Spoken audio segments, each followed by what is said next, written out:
श्री शिवाय नमस्तुभ्यम। ओम नमः शिवाय। दोस्तों, कैसे हैं आप? ये बताने के लिए कमेंट्स बॉक्स में हर हर महादेव हमेशा की तरह जरूर लिख दीजिएगा। तो सावन का महीना कब से प्रारंभ हो रहा है? तो सावन का महीना जो है वो 11 जुलाई से प्रारंभ हो रहा है और 9 अगस्त को समाप्त हो रहा है। तो सावन का महीना भोलेनाथ का सबसे प्रिय महीना है और पूरा महीना भोलेनाथ को समर्पित होता है, क्योंकि यह बहुत ही पावन और पुनीत महीना होता है, जिस महीने में हम दान पुण्य स्नान वगैरह करते हैं और भोलेनाथ की विधि विधान से पूजा करते हैं। तो इस महीने में सबसे ज्यादा जो है वो रुद्राभिषेक का महत्व होता है और सबसे ज्यादा जो है वो रुद्राभिषेक किए जाते हैं। तो इस महीने में रुद्राभिषेक का क्यों इतना ज्यादा महत्व है? इसलिए क्योंकि जो है इस महीने में लोग इसलिए रुद्राभिषेक कराते हैं क्योंकि यह महीना भोलेनाथ का सबसे प्रिय महीना है। और दूसरी चीज, ये पूरा महीना सावन का जो महीना होता है वो भोलेनाथ को ही समर्पित होता है। तो इसलिए इस महीने में लोग रुद्राभिषेक कराते हैं जो साल भर कभी भी भोलेनाथ की पूजा नहीं किए होते हैं, और वो इस सावन के महीने में सोमवार के दिन या सावन के महीने में किसी भी दिन भोलेनाथ को 1 लोटा जल और 1 बेलपत्री चढ़ा देते हैं तो उनको पूरे साल भर का पुण्य प्राप्त हो जाता है। तो यह इतना पावन महीना है सावन का। तो अब यहाँ पर हम जानते हैं कि इस महीने में पूज्य पंडित प्रदीप मिश्रा जी ने अपनी कथा में बताया था, और उन्हीं की कथा से सुनकर समझकर मैं बता रही हूँ यहाँ पर आपको कि जो है 108 जो है वस्तुओं का जो हम चढ़ाते हैं भोलेनाथ को, 108 वस्तुओं को चढ़ाने का क्या नियम है। 108 वस्तु सावन के महीने में भोलेनाथ को क्यों चढ़ाना चाहिए और पार्थिव शिवलिंग का क्या महत्व है, इस महीने में हमें क्या क्या चीजें करनी चाहिए, तो इन सभी बातों को मैं यहाँ पर बताऊंगी। इसके लिए आपको वीडियो को पूरा लास्ट तक देखना पड़ेगा, तभी आपको समझ में आएगा कि कौन सी चीजें हमें कैसे करनी है। तो देखिए यहाँ पर हमें क्या करना है, 108 जो वस्तुएं हमें चढ़ानी होती हैं वो हम भोलेनाथ को क्या क्या चढ़ा सकते हैं, इसका नियम लोग लेते हैं। सावन के महीने में 108 वस्तु चढ़ाने का नियम लिया जाता है। ये नियम बहुत लोग लेते हैं, जो सावन के कुछ लोग पूरे महीने चढ़ाते हैं, कुछ लोग जो है कुछ खास दिनों पर, जैसे सोमवार का दिन होता है या फिर प्रदोष का दिन है, इन दिनों में ही चढ़ाते हैं, लेकिन ज्यादातर लोग पूरा सावन चढ़ाते हैं इसको। तो इसको चढ़ाने का क्या महत्व है, क्या मतलब है?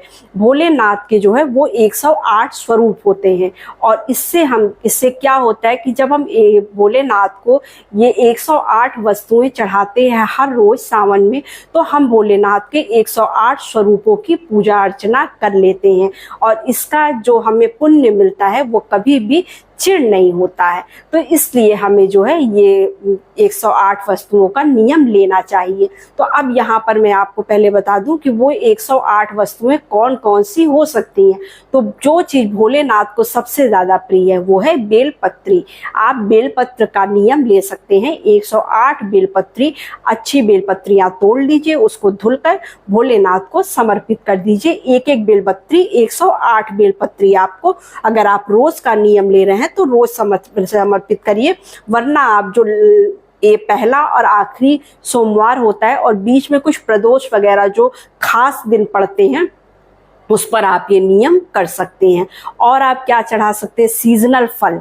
आप सीजनल फल आम चढ़ा सकते हैं, या तो फिर आप जो है धतूरा चढ़ा सकते हैं। यहाँ पर आप धतूरे को 108 की संख्या में, लेकिन संख्याओं का विशेष महत्व है।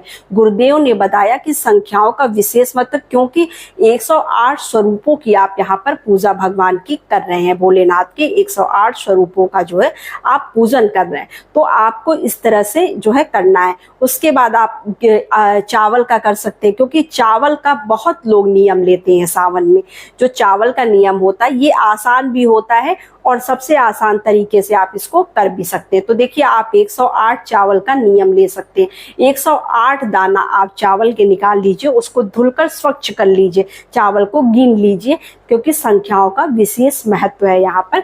तो हम 108 दाना चावल भोलेनाथ को एक एक दाना करके चढ़ाएंगे। अक्खा चावल जिसको बोला जाता है, बिल्कुल साबुत चावल, टूटा फूटा चावल आपको नहीं चढ़ाना है। जो हम अक्षत में यूज करते हैं वो चावल आपको लेना है, और उसे आपको भोलेनाथ को चढ़ाना है। तो इस तरह से जो है हम भोलेनाथ को 108 वस्तु चढ़ाकर जो है बाबा को प्रसन्न कर सकते हैं। अब इस महीने में आप जैसे रुद्राभिषेक करना चाहते हैं तो आप सिंगी से जो है भोलेनाथ का अभिषेक कर सकते हैं। बहुत से लोग ऐसी जगह पर रहते हैं जहाँ पर सिंगी नहीं मिलती है, या फिर जो है वो रुद्राभिषेक करने के लिए बहुत सारी सामग्री लगती है जो एकत्रित नहीं कर पाते या मिल नहीं पाता है। तो वो क्या करें, एक बेलपत्र चढ़ा दे बाबा को, और जो है कोई भी ऐसा पात्र ले ले जिसमें छेद हो, और उससे जो है वो सिंगी की जगह आप उससे जो है भोलेनाथ का अभिषेक कर सकते हैं। तब भी बाबा उतना ही प्रसन्न होंगे, क्योंकि भोले भंडारी बहुत ही भोले हैं। आप उनको प्रेम से जो भी दीजिएगा उससे वो प्रसन्न हो जाएंगे। और आप रोज संजीवनी मंत्र का जप करिए। अगर आपके घर में कोई बीमार है, लंबे टाइम से बीमार है, तो आप संजीवनी मंत्र का जप करिए, जो कि महामृत्युंजय मंत्र होता है। जब कोई बीमार होता है तब हम इस मंत्र का जप करते हैं, ताकि वो व्यक्ति जल्दी से जल्दी शीघ्र ठीक हो जाए। तो इस मंत्र का आप जप कर सकते हैं।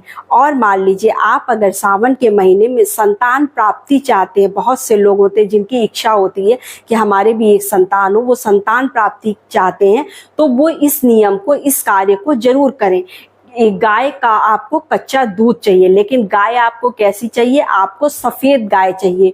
और गाय वो होनी चाहिए जो गाय बछड़ा दी हो, मतलब बच्चा दी हो। तो आप उस गाय के दूध से भोलेनाथ का अभिषेक करेंगे, आपको जल्द से जल्द ही संतान की प्राप्ति हो जाएगी। तो इस सावन के महीने में, ये महीना ऐसा इतना पावन और पुनीत महीना होता है कि इस महीने में हम कोई भी कार्य करते हैं, कोई भी मनोकामना पूर्ति के लिए आप कुछ भी उपाय करते, कुछ भी कार्य करते हैं, तो आपका शीघ्र पूर्ण हो जाता है।